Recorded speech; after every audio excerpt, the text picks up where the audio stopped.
Hi, Lee Hodgson here, bringing you some more blues. Blues is, of course, a style and a genre, so unsurprisingly, this relates to the styles lessons. Okay, Unit 4 in the terms of the current scheme of things. And more specifically, as you should have already seen, and you should check it out anyway, the Robben Ford solo, the live solo from Around the Clock with Jimmy with a Spoon. I've done that in separate videos, a two-part video. I could have done this, which I'm about to do, before that, but I'm presenting it after it in accordance with how it appears in the pack. So the bottom of page 16, from the Blues to Archive materials, that's what they are, archived, but I'm happy to use them. The information is still good, so this is what I'm referring to, bottom of page 16. In the key of B flat, which kind of relates to that tune which I was referring to, that Around the Clock, but it's general purpose information.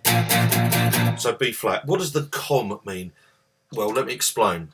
We're thinking about different scales, primarily the minor pentatonic, which you should already understand.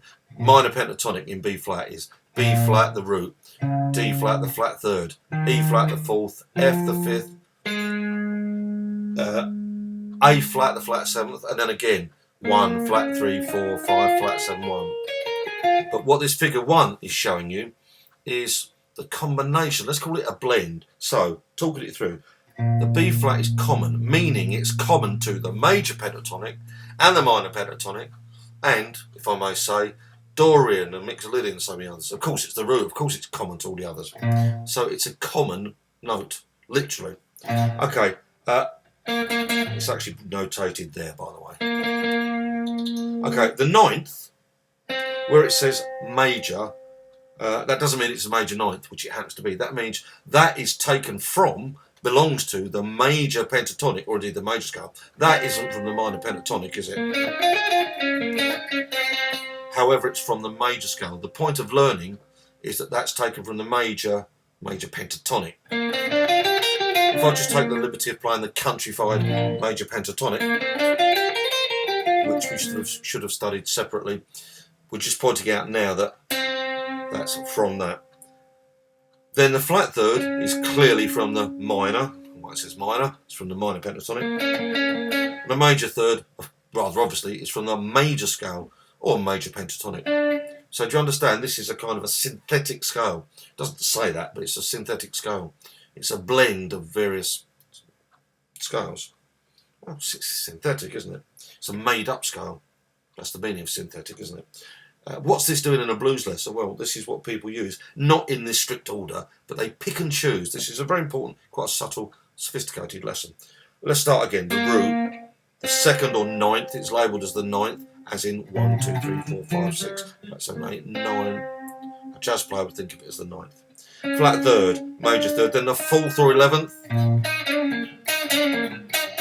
So that's the fourth or 11th. The flat fifth is clearly from the blues scale. So the F flat, and here it's written as F flat. Of course, that's the same note as E natural. But in the context of B flat, it's more appropriate, theoretically, to call it F flat. It's the flat fifth. We're not doing Lydian, so I'm not going to call it sharp 4, I'm going to call it the flat fifth. That's what a blues player thinks. Of course, that's a big part of the blues scale. Then the fifth, which is common, meaning it's common to the major scale. It's common to most scales. I won't go into full details, but it's common to many scales. Not all, but many scales. So if it's a common note, literally common, then it's commonly used. Then there's the 6th or the 13th, as previously explained in the classroom and also in one or more of my associated videos, especially with the B.B. King box, as you may recall it being referred to, or of course Robben Ford. The Robben Ford scale, or minor 6 scale, which has a major 6th in it, in the context of minor. So it's got a minor third, and it's got a 6th in it, as explained previously. And then finally the flat 7, which is clearly from the minor pentatonic. And it's from Mixolydian, and it's from Dorian, but in this blues lesson, I want you to understand it. Okay, let's quickly review those. The tonic in B flat, for example, is common to various scales. The ninth is taken from, a major pentatonic, but it fits nicely.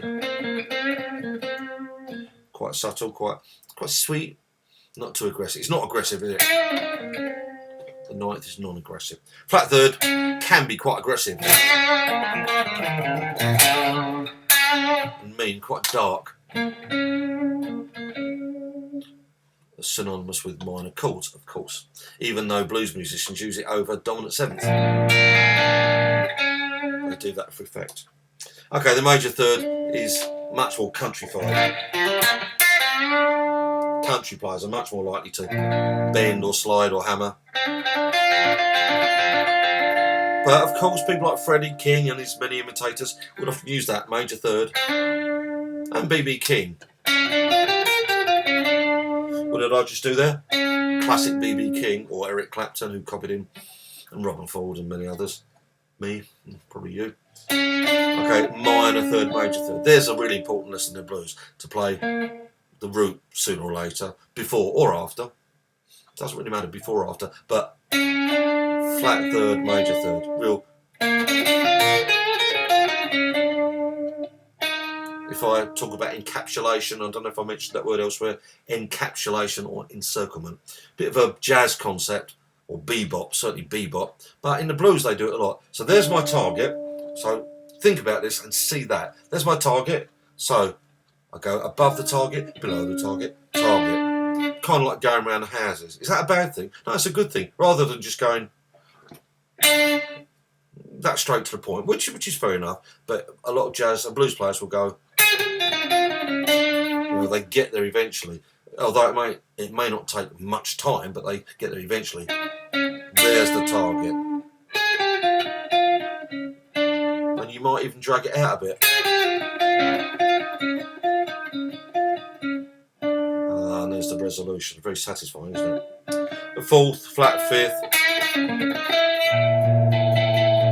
Very tense, in a good way, arguably.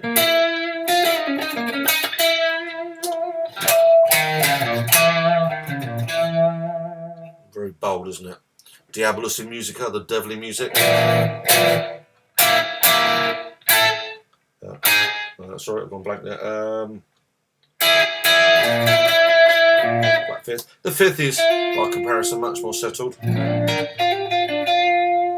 I'd hate to call it bland. In classrooms, I usually say it's kind of grey. It's not good or bad, it's just kind of grey. It's not a bad thing, I don't want to put it down, but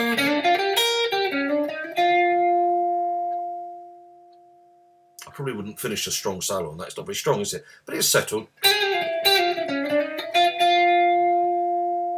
The sixth is a big part of this lesson and other lessons that I've been presenting around this time. Incidentally, I'm recording this in September 2018. I'm talking about something that's been around since, well, the 1920s and 30s and 40s, and certainly the 50s. It reminds me of 1950s style.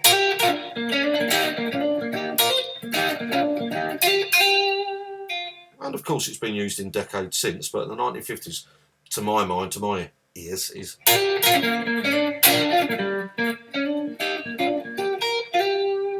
that.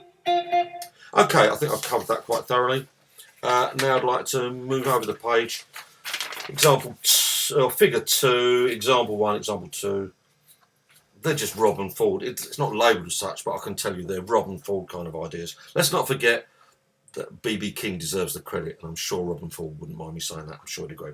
So, starting in B flat, just because. Okay, this is merely recapping and reinforcing the idea of that sixth. So it's like the minor pentatonic, but as been explained previously elsewhere, instead of playing the flat 7, we lose that. You could include it, but we're not going to do that here. We're going to get rid of that and substitute it, replace it with the 6th. So the tab here shows fret 6, 9, 6, 8, but then 5. That's the 5th fret of the 4th string. You could play it there. You could play it at the 10th fret of the 5th string, but it's notated, it's tabbed up. So that's the highlight of this lesson. And there it is again in that octave. So the G is the target. I should briefly point out that works especially well over the 4 chord. When the 4 chord, for example in B flat, that's E flat, E flat 7 or 9, that works particularly well. And of course you can play legato.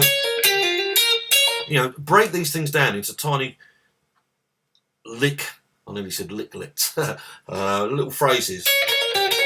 I think it's appropriate to call them licks. Don't forget that licks and phrases are slightly different. To me, this is a lick, whereas this is a phrase.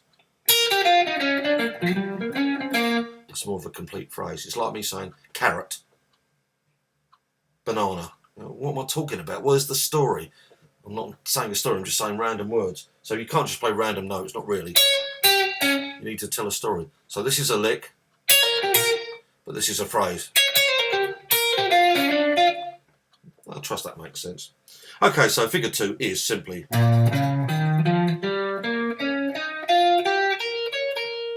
It's just an idea, that's just a concept.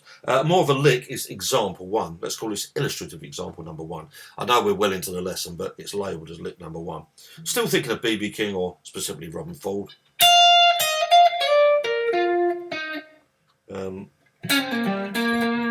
So that's in a key of B flat, that's F the 5th. So that's fret 13, 11, 13. Then let me go to the neck pickup. That's pure B.B. King. So that's a triad. That's a B flat second inversion. Slide 9 to 10. Then 11th fret of the 2nd string. 10th fret of the 3rd string. That's a chord, isn't it? Notice that that's a chord. But then dropping down to the note of E flat at the 8th fret, then resolving on that. Remember, B.B. King, a lot of those 50s blues players would use the major third much more than modern players. Well, I don't hear many modern players using that. Most guys are like all about the flat third. So it's quite refreshing to hear the old-fashioned style, and I say that with respect.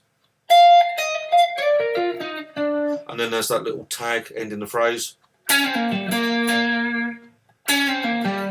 That's 11, 10, 8, 10, 8, 8. Okay, example 2, the final one for this lesson, basically, is, I nearly said George Benson. Why did I think of George Benson? Well, I'm kind of seeing this chromatic thing. Who did George Benson learn from? I'm sure he'd listen to B.B. King. I don't hear too much of that in his playing. I'm thinking of Grant Green, Hank Garland. I'm thinking of some fairly old, vintage players, classic players like Hank Garland. Investigate him, research him, haven't heard him. The point is, this is 6, 7, 8, 9, 10. You might find it unusual that it's all on the 3rd string, but why not? I'm going to stay on this sound if I may. Or actually, I should clean it up. Let me go to a jazzier sound. Just give me a second. I'm going to a jazzier sound. Or a cleaner sound. See what I mean? It's less aggressive. You could, of course, play, but it's notated as... It's clearly jazzy, isn't it? It's chromatic. And that has an answering phrase. I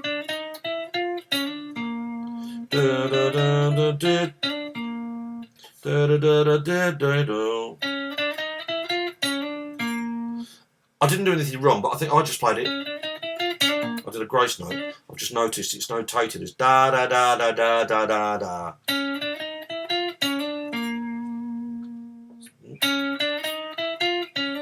Don't forget we're in B flat here. Okay, I'm coming up to 15 minutes. I'm keeping an eye on my timer here. I'm trying to keep these lessons around about 15 minutes to make them manageable for technical and brain reasons, so you don't get overloaded. I don't want to play any more here.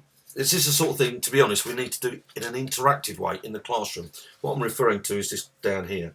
If I just dictate it, the teacher who wrote this, which wasn't me, says, when you're on the 1 chord, for example B flat, the suggested scale, the recommended scale, is B flat major or minor pentatonic. I hope I've already explained that minor is generally a bit more aggressive and a bit darker, whereas major is a bit sweeter. So you can use either. The point is you can use either of those, darker or brighter as you wish. Over the 4 chord, and I totally agree with this, the person who wrote this is suggesting, as I've already done, playing that.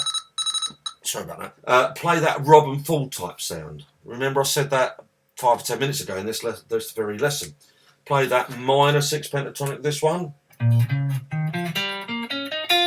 So over the 4 chord, that's where it particularly works well. To be specific, that's bars 5 and 6 of a 12-bar blues. That's where that works particularly well. And back on the B flat chord, well, we're back on the B flat chord. So of course the writer has suggested using the same thing that they did there. Simple. Over the F chord, now I don't really have an issue with this. Over the F chord, it suggests here playing F minor pentatonic. So playing F minor pentatonic over an F chord, I wouldn't do that, to be honest. I don't wish to criticise, but I wouldn't do that. It would work in theory, but in practice, I think that sounds a bit odd. So, what would I suggest? I suggest B flat minor pentatonic or F major pentatonic. I wonder if that meant to say major pentatonic. I say again, in my professional opinion, and even as a player, I wouldn't play F minor pentatonic over F. If, however, it were an F minor chord in a blues in B flat minor, that'd be absolutely perfect. But this isn't a minor blues. Okay, moving on.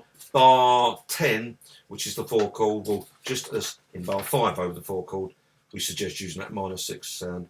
And finally, over the last 2 bars, bars 11 and 12, it's a turnaround, so the author has put turnaround lines, meaning things like this. Or.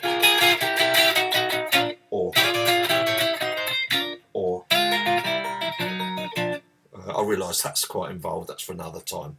Okay, I hope I've piqued your interest there. Lee Hodgson signing off for now.